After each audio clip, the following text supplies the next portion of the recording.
Hey, Emily, I thought maybe the easiest way to do this is to just go through my PowerPoint slides and narrate them the way I would to the girls on this video, and then I'll upload it to YouTube, and then you can look at it and anybody else who needs to approve it. And I am totally open to feedback if there's something you feel like needs to change or someone else feels like needs to change. That's great. And I'll try to do kind of an abbreviated version so you're not sitting here for an hour. So, we are going to talk today about the power of thoughts. And we want to start with this quote by President Monson: "So much in life depends on our thoughts. The way we choose to see things and respond to others makes all the difference. To do the best we can and then to choose to be happy about our circumstances, whatever they may be, can bring peace and contentment. We can't direct the wind, but we can adjust our sails. For maximum happiness, peace, and contentment, may we choose positive thoughts." And make a couple comments about that. And then this quote: "The primary cause of unhappiness is not the situation, but your thoughts about the situation," by Eckhart Tolle. And then what the scriptures say about the power of our minds. I will let you just read those scriptures. We read through each one, invite anybody to comment or at least define what each of these scriptures mean. But they all mean that we have power in our thoughts. We have power in our minds. It's one of the ways God's given us power. Fulfillment doesn't depend upon your circumstances or what you have. It depends on what you think. Do you really believe this? And one example that I want to give you girls and some proof that this is true is a quote by a man named Viktor Frankl. He lived during the Second World War and was a psychologist, a psychiatrist. And he went to a concentration camp. And most of you, probably all of you, know that concentration camps are one of the places, the most intense suffering in history. People were under intense mental and physical distress. And he wrote a book called Man's Search for Meaning that was all about the miracle that he saw in these concentration camps of some people continuing to thrive in their spirit and some people just completely falling apart. This is what he said. Blah, blah, blah, last paragraph: "Everything can be taken from a man, but one thing, the last of human freedoms, to choose one's attitude in any given set of circumstances, to choose one's own way." And for him, he saw that that was the difference between survival and not survival in the concentration camp. There were people who refused to let their thoughts align with the Nazis, refused to let their thoughts become as negative as their circumstances, and they were able to continue to grow and continue to find positivity, which just is mind-boggling and kind of makes you think, if they could do it in a concentration camp, could I do it in whatever hard circumstance I have today? So let's talk about, I have a background in science and I love to know the why. And there is a huge biological and scientific why to the fact that thoughts really do have power in our lives. And I want to explain to you, because it can sound so fluffy, like just change your thoughts and then you'll be happy. I remember hearing that before I learned about this science and thinking, that's lame. Like on some of the hardest days of my life, like, I'm sorry, there's no thinking that is going to change the difficulty of this day. And while thinking doesn't change our circumstances, and it doesn't change the fact that we might feel grief and sadness, it does completely change the way we see those difficult events in our lives. And this is why.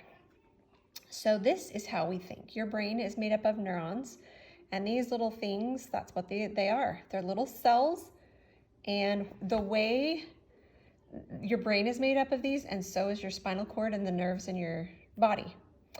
And the way your brain communicates to itself is there's an electric current, just like if there was an electric wire in your wall, and it starts here, and it changes the charge of the neuron from positive to negative. The charge runs along this neuron, and when it gets to here, this little thing is called the synaptic cleft, and when it gets to that little bubble, the bubble squirts out a chemical.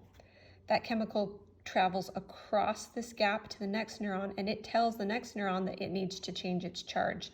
The next neuron goes from negative to positive and travels down and squirts a chemical. And there's a whole long line of these, and that's what makes up your brain and your nerves. And the interesting thing is that because they're packed so tightly, this just shows 2 neurons, right? But right next to this one, and there's like, thousands of them, because these are tiny, all right next together. So this synaptic cleft can connect to lots of different neurons. Its chemical can communicate with lots of different neurons. And so there are an infinite number of connections possible, because when you take billions and trillions of neurons, I don't know the exact number, that are in your nervous system, and you understand that they can connect in different ways, there are literally millions and billions and trillions of ways that we can choose to think about a given situation. So now you know what the brain's like. An interesting thing is these pathways, these pathways that go across like this, the ones that we use get bigger and stronger, and the connections that we don't use actually shrink. So let's say that every time, this is a true study. Somebody did a study about dogs hearing a bell ring, and every time they heard a bell ring, they would get a treat. Now, the bell ringing did not give them a treat, right? But the scientists created a pathway in their brains of neural connections that made the dog expect a treat every time he heard the bell. So because they rang the bell, and every time they rang the bell, it meant a treat, one of these neurons said bell, another neuron said treat, and those two were connected. And it happened over and over and over, to the point where every time they rang the bell, the dog would salivate. He would get all yummy for the food. But the bell didn't necessarily mean the food was coming. That was just the neural pathway that the scientist had created. And as that happens, these connections get stronger and stronger. The amount of chemical that is dumped gets greater. There gets to be more and more neurons clumped together that reinforce that connection. So when it says the pathways get stronger and bigger, they literally physically get stronger and bigger, as if you were taking a copper wire, and you sent an electric shock down it, and you could measure how fast it would go. But if you added 100 copper wires to that bundle and you sent the electric shock, it would go 100 times faster, because there's more places, more conductivity. Your brain is actually the very same way. This is a study that shows that too. So this is a musician's brain. They did a whole bunch of studies on people who are musicians and people who aren't. Musicians overall had a 15% largest corpus callosum that connects the two sides of the brain. It had larger cerebellums, which are fine motor skills for playing an instrument, and their auditory cortex had 130% more gray matter. That means the part of their brain that listens and interprets what they hear was actually bigger, because their connections were so strong, because they spent hours and hours listening to music. So our brains are always changing according to how we use them, and that's called neuroplasticity. And that idea is brand new, like 50 years ago.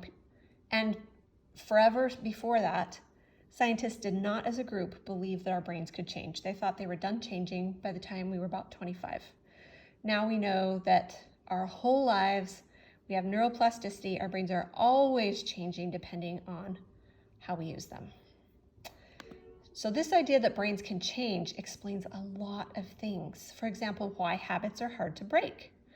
Let's say that one day you're sad and you pick up a piece of chocolate from your mom's stash in the pantry, and as soon as you eat it, you feel happy and relaxed. And you learn, oh, you know what? When I eat chocolate, it helps me not feel so upset. And say you start doing that every time. Well, pretty soon, your brain's answer to distress is chocolate. And it's the first thing you think of. And so the more times you do it, the stronger that connection is, the harder it can be to stop, because you've got this neuron superhighway, right? It's the same thing with addiction. So addicts, say a drug addict in the later stages of their addiction, when a bad feeling comes up, they have built such a huge neural pathway that their instant brain response, and addiction's especially one because you have all these chemicals that are adding. Remember how I said there's chemicals that make those bonds strong? Well, when you are taking a drug, those chemicals are even stronger, and those neural pathways are so tight that when you have a negative emotion, you almost don't have an opportunity to think of another way of coping with it. The only way you can think is your addiction. It's also why we can break bad habits and addictions and form new thinking pathways. An addict might feel like there is no way that they can stop, but the truth is we know we can build different brains. It also explains the positive influence of family traditions. We expect to do the nativity at Christmas. We expect all of those things, and those develop pathways, and the counsel to participate in gospel activities like scripture reading, prayer, etc. Even if you do those things, but maybe one day you don't have an amazing experience, you are still building your brain to expect to do that thing, and that sets you up to get more benefit from those activities. Whew. Okay, so that's about how the messages go between the neurons. Another thing I want you to understand is in your brain you have two parts, the prefrontal cortex and the limbic system. You can also call it the front and the inside. That might be easier. And this front part, the prefrontal cortex, is your thinking brain. It's the smart one. It thinks about problems, it comes up with solutions, it can figure out what's true and what's not. The limbic system, but it's very analytical. But the limbic system is the total opposite. It is like an animal. It is an animal. If it gets scared, it runs. If you see a car coming towards you, your heart starts to beat fast and you get sweaty. The limbic system just does that. You don't have to think about it at all. Or if somebody yells an insult at you, you might feel rage. That doesn't come from thinking. That comes from this inside feeling brain. So it's the thinking brain on the outside. I like to use this like it's your brain. Feeling brain on the inside. Feeling brain on the outside. One more time. Thinking brain on the outside, feeling brain on the inside. And sometimes when you get really mad for no reason, we call it flipping your lid, because your thinking brain turns off and all that's left is your feeling brain. An interesting thing about these two brains, which it says in this text, is that they cannot function at the same time. You can either be thinking or you can be feeling, but you literally can't do both at the same time. And you can build the ability to kind of do one and then the other in close simultaneous, fast switches, but you can't do them both. So this is what we know so far about our brains. They want to do what they've already done because our thinking and actions have built pathways that are easy for the brain to follow. And what we do actually shapes the structure of the brain, including its size. Brains that have been damaged or pared down can be built up again. New pathways can be formed, but it takes a lot of work and persistence, especially if there's already a strong pathway. Proverbs 23:7, as a man thinketh, so is he, is true. The brains actually physically represent what we repetitively think and do. And changing our thoughts and actions will seem really hard at first if we have a strong pathway for that action, but it will become easier as new pathways are built. And we have two areas in our brain, our thinking brain and our feeling brain, and they cannot operate at the same time. So that's fine, that's the science of it. But why does it matter? And the reason it matters is because our thoughts, whatever we choose to think, creates our feelings. All feelings are created by thoughts. And our feelings create our actions. Do you want to have a happier feeling? Change your thoughts. Do you want to have more power over your actions? Change your thoughts. Do you want to get rid of negative feelings about yourself and others? Start with your thoughts. So whatever you think over and over will become an actual pathway in your brain that will direct your actions. And you can't act on brain pathways that don't exist. You might say, well, I'm just not a positive person. Well, guess what? That might be true. You might not have very many positive pathways in your brain. The people who are positive people are people who have practiced that. And there are some people for whom building those pathways are a little easier, but everybody can build them. Those parts of your brain that you have created will make actions that make actions possible. And the Book of Mormon backs this up. It says, look unto God with firmness of mind and pray to him with exceeding faith, and he will console you, for you may, if your minds are firm forever. In order to be able to feast on God's love, our minds and our thoughts have to be in a place to allow his love in. If we have no pathways for the possibility that God might love us, then it's really going to be hard for us to feel the love that he sends down to us, or to even see the blessings that he might send to us. Okay, so hopefully I have convinced you that thoughts really do affect our feelings and actions, and that they matter. But how do we change them? That can feel really tricky. Okay, there are 3 types of thoughts. Intentional thoughts are ones we mean to think. Unintentional thoughts are ones that just come up. Your brain makes it up because it's processing and it's throwing out conclusions that may or may not be true. And this, we could call it our monkey brain. Sometimes our brains think really silly things. And 3 are subconscious thoughts. Those are ones we are having that we don't even know we're having. Ugh. So how do we change our thoughts? With intentional thoughts, if you notice, well, I have to back up and say, changing all of our thoughts starts with noticing our thoughts, which takes a lot of practice. It's not easy to notice our thoughts. But if we have intentional thoughts, if we notice that one is wrong, we just change it. I've thought in the past that he doesn't talk to me because he thinks I'm dumb. But now I realize he's just shy. So then when I see that person, I make an intentional effort to say, oh, yeah, I remember he's shy.